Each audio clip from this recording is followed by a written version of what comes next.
بسم اللہ الرحمن الرحیم۔ السلام علیکم ورحمۃ اللہ وبرکاتہ۔ آج کا ٹاپک لے کے آپ کی خدمت میں حاضر ہیں۔ اور جس ٹاپک پہ ہم نے بات کرنی ہے وہ ٹاپک ہے کہ اللہ تعالیٰ ہمیں برائیوں سے روکتا ہے اور اچھائیوں کا حکم دیتا ہے۔ جس طرح کہ ہمیں ہمارا نفس بہکا رہا ہے، جس طرح کہ شیطان کو اس کے نفس نے بہکایا تو اس نے پروردگار کے آگے حکم عدولی کی۔ آج جس معاشرے میں ہم رہ رہے ہیں، یہ جو جدید دور ہے، ملے جلے لوگوں کا دور ہے۔ آج جو چیز ہمیں پروردگار عالم نے شروع سے بتائے، جو ہمیں دین نے، جس طرح اللہ رب ذوالجلال قرآن میں فرماتا ہے کہ ان الدین عند اللہ الاسلام، سب سے بہترین دین جو ہے وہ اللہ تعالیٰ کے نزدیک جو ہے وہ اسلام ہے۔ یہ نہیں کہ اور ادیان جو اور دین ہے وہ دین ہے، لیکن ان کے اوپر کاربند ہونا لازم ہے کہ ہر ایک کیٹیگری کے لوگ اپنے دین کو فالو کرتے ہیں، اور وہ اپنے دین کو فالو کرتے ہوئے اس طرح سے نظر آتے ہیں کہ اگر ہم مثال کے طور پہ کسی بھی معاشرے میں چلے جائیں، عیسائیوں کے بستی میں ہم جائیں گے تو عیسائیوں کی بستی میں کہیں نہ کہیں ہمیں ان کا گرجا گھر نظر آئے گا۔ انگریزوں میں چلے جائیں، یہودیوں میں چلے جائیں تو ان کے چرچ نظر آتے ہیں، ہندوؤں میں چلے جائیں تو ان کے مندر نظر آ جاتے ہیں۔ ہمارا جو دین ہے، پروردگار نے اس کو ریفر کر کے دیا ہے کہ میرے نزدیک جو کہ اللہ رب ذوالجلال خالق و مالک ہے، وہ فرما رہا ہے کہ میرے نزدیک جو قابل قبول دین ہے اور جو سب سے بیسٹ دین ہے میں نے انسانیت کے لیے چنا ہے، وہ کیا ہے؟ اسلام ہے۔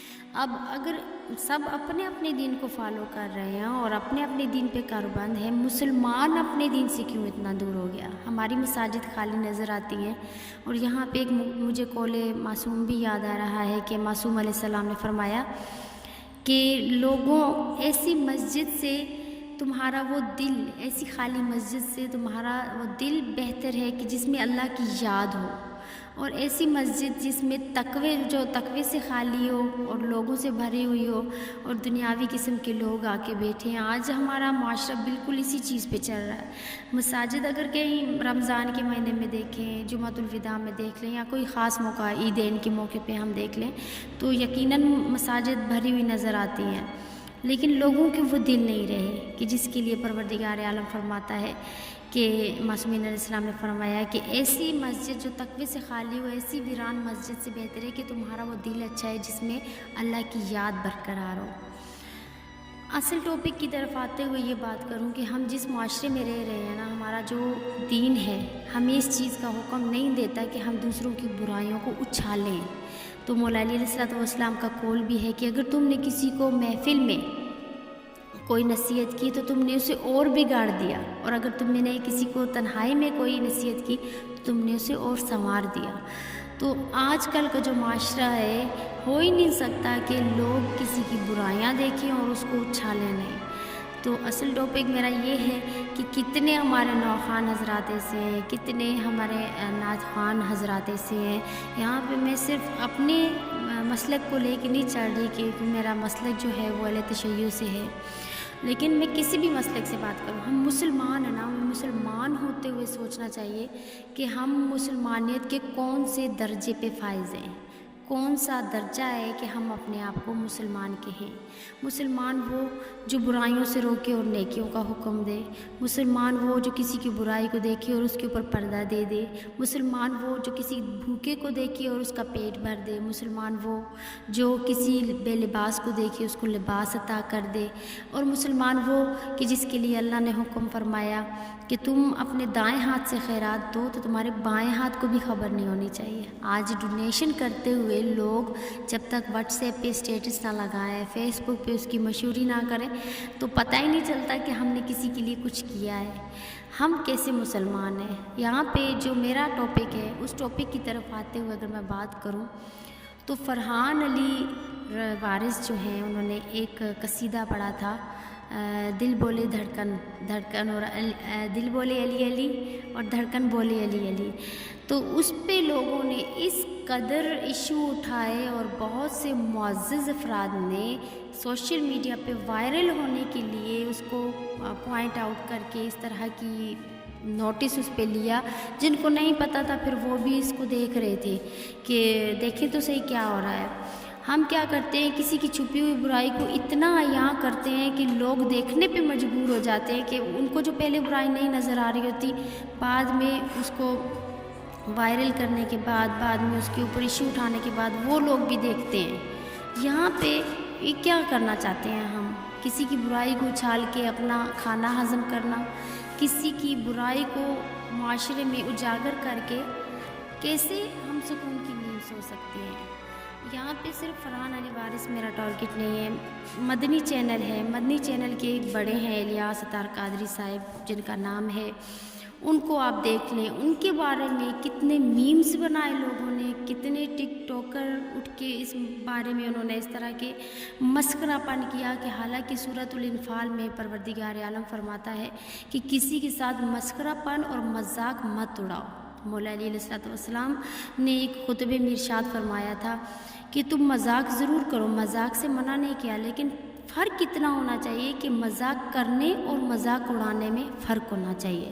آج ہم جس معاشرے میں رہ رہے ہیں، ہمارا معاشرہ اپنے آپ میں ہم اتنے گر چکے ہیں کہ ہم دوسروں کے عیب ڈھونڈ رہے ہیں، اور ایک علامہ صاحب نے کہا تھا کہ تم جب ایک انگلی دوسروں کی طرف اٹھاتے ہو نا، کسی کا عیب دیکھنے کے لیے، نکالنے کے لیے، تو تمہاری 4 انگلیاں خود کی طرف ہوتی ہیں، بلکہ کہ ہم بھی اپنی طرف دیکھیں تو ہم خود عیبوں سے بھرے ہوئے ہوتے ہیں، اور اللہ تعالیٰ سے توبہ کرنی چاہیے۔ اور اللہ کا حبیب دن میں 70 مرتبہ استغفار کرتا ہے۔ کیونکہ اللہ رب ذوالجلال پتہ نہیں آج میں نے دن کیسے گزارا۔ وہ جن کے لیے معصوم کا لقب آیا، جن کے لیے حبیب خدا کا لقب آیا، محبوب خدا کا لقب آیا، وہ دن میں 70 مرتبہ استغفار کر رہے ہیں، اور استغفار کی کثرت کی وجہ سے پروردگار عالم سورہ مزمل کو نازل فرماتا ہے، سورہ مدثر کو نازل فرماتا ہے کہ میرے حبیب تھوڑا آرام کر لیجئے، آپ سے اللہ راضی ہے۔ ایسے نبی کے لیے کہ جو استغفار کی کثرت کر رہے ہیں، آج ہم اس قدر گناہوں میں گر چکے ہیں، لیکن ہمیں اپنے گناہ نظر نہیں آتے۔ اب بس اتنا ہی کہنا چاہوں گی کہ کیوں مسلمان اپنی اصلیت کو بھول چکا ہے، خدا را دوسروں سے نقص نکالنے کو چھوڑیں۔ بہت سے ایسے چینل آئے ہیں، آپ سوشل میڈیا پہ بات کرتے ہوئے بھی صحیح نہیں لگ رہا، لیکن کرنی بھی چاہیے کہ برائی عیاں ہو چکی ہے، تو اس کو امر بالمعروف اور نہی عن المنکر کرنا ہمارے اوپر لازم ہے۔ ہم کیوں نہیں یہ سوچتے کہ ہم میں کتنی عیب ہے؟ پروردگار تیرا شکر ہے کہ مولا علی کہتے ہیں کہ جب مجمع میں تمہارے لوگ تعریفیں کر رہے ہو تو تم استغفار کی کثرت کیا کرو، کہ تمہیں پتہ ہے کہ تم کیسے ہو، اللہ کو پتہ ہے کہ تم کیسے ہو، تمہیں پتہ ہے، لیکن لوگوں کو پتہ نہیں کہ تم کیسے ہو۔ پھر دوسری جگہ مولا علی علیہ السلام فرماتے ہیں کہ لوگ تمہیں اچھا کہیں اور تم اندر سے برے ہو تو یہ بہت برا ہے تمہارے لیے، اس کے برعکس کہ لوگ تمہیں برا کہیں اور تم اندر سے اچھے ہو تو یہ تمہارے لیے بہتر ہے۔ ہم اپنی اصلیت کو بھول چکے ہیں۔ بہت سے لوگوں سے میری ہاتھ جوڑ کے ریکویسٹ ہے کہ مت دوسروں سے برائیاں ڈھونڈیں، آپ کو بھی اللہ ہدایت دے، ہم سب کو اللہ ہدایت دے۔ اپنے لیے دن رات پروردگار عالم نے 5 نمازوں میں ہمارے لیے سورہ فاتحہ کو کس لیے لازم قرار دیا کہ کہتے رہو اہدنا الصراط المستقیم، پروردگار مجھے سیدھے راستے پہ چلا۔ کیوں ہم دن رات التجائیں کرتے ہیں، 5 نمازوں میں ہم یہ پڑھتے ہیں اور پھر اس کو بھول جاتے ہیں۔ اس کے پسے پشت ہم کیا کر رہے ہوتے ہیں کہ دوسروں سے عیب نکالنے کو دین سمجھتے ہیں۔ کیا یہی دین ہے کہ ہم دوسروں کی برائیوں کو لوگوں کو دکھاتے پھریں کہ یہ دیکھو اس نے یہ ہاتھ کیسے کیا، اس نے یہ ایکٹنگ کیسے کی؟ خدا رحمت کیجیے، ایسے آپ اپنے منہ پہ اپنا تماچا کیسے مار سکتے ہیں؟ فرحان علی صاحب کے بارے میں صرف اتنا کہنا چاہوں گی، میرا ذاتی لین دین کچھ بھی نہیں ہے کسی سے بھی۔ وہ نوح خان حضرات ہیں، انہوں نے کافی سپورٹ کیا ہے، کافی اچھی طریقے سے انہوں نے لوگوں کے آگے اپنے دین مسلک کو جو ہے اجاگر کیا ہے۔ اللہ پاک ان کی توفیقات میں اور زیادہ اضافہ فرمائے۔ اپنے علماء کا ادب کیجیے، اپنے عالموں کا احترام کریں گے۔ جب ہم اپنے لیڈر کو بھول جاتے ہیں نا تو ہم کیا ہو جاتے ہیں، اپنے رہنما کو بھول جاتے ہیں تو ہم گمراہ ہو جاتے ہیں۔ تو ہم گمراہی کی طرف ہمیں نہیں جانا چاہیے۔ آخری الفاظ کے ساتھ صرف اتنا ہی کہنا چاہوں گی کہ جہاں بھی برائی دیکھیں نا، وہ لقمان حکیم کا ایک قول اپنے پلو سے باندھ لیجیے، اور میں نے تو باندھا ہوا اور یقیناً کوشش کرتے ہیں کہ اس چیز پہ ہم عمل کریں۔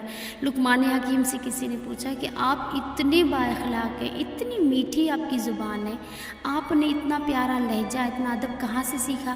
تو انہوں نے آگے سے اتنا خوبصورت جواب دیا کہ میں نے بے ادبوں سے ادب سیکھا۔ تو وہ آگے پوچھنے والے جو تھے وہ حیران ہوئے کہ بے ادبوں سے ادب کیسے سیکھا جا سکتا ہے؟ لقمان حکیم نے وضاحت کرتے ہوئے بتایا کہ جب بے ادب بے ادبی کرتے تھے نا، بدتمیزی کرتے تھے، تو میں سوچتا تھا کہ مجھے ان کی یہ چیز بری لگ رہی ہے، اگر میں کسی کے ساتھ کروں گا تو میری یہ چیز کسی کو کتنی بری لگے گی۔ تو میں نے بے ادبوں سے ادب سیکھا۔ کسی کی برائیوں سے آپ اپنے اندر جو برائیاں ہیں ان کو ٹھیک کرنے کی کوشش کیجیے، نہ کہ اپنے عیبوں کے اوپر پردہ دے کے دوسروں کو اچھالنا۔ تو آج کے لیے اتنی ویڈیو کافی ہے۔ اگر یہ ویڈیو آپ کو میری پسند آئے، لائک کیجیے گا، سبسکرائب کیجیے گا، شیئر کیجیے گا، اور ہمیں اپنی دعاؤں میں یاد رکھیے گا۔ کوشش کیجیے گا کہ اپنے معاشرے کو مسلمانیت کی طرف واپس لے کے آئیں۔ اللہ حافظ۔